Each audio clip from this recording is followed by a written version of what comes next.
How to add a payment to the Agoda. Hey guys, welcome back to the channel. If you want to save or add a payment to Agoda, here is what should be done.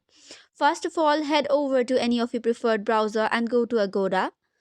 Once you reach there, you will have to log in into your account using your credentials.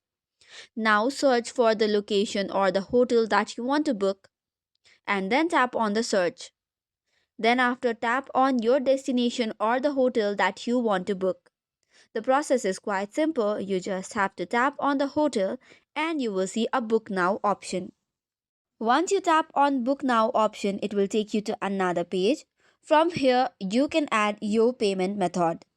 Under payment methods, type in or choose your options such as digital payment, other payments, or credit or debit card. After that, give in your details regarding your debit credit card, the cardholder name, the expiry date, and CVV.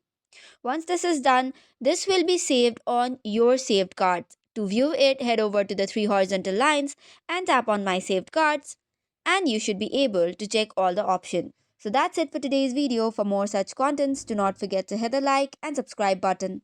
Thank you and keep watching.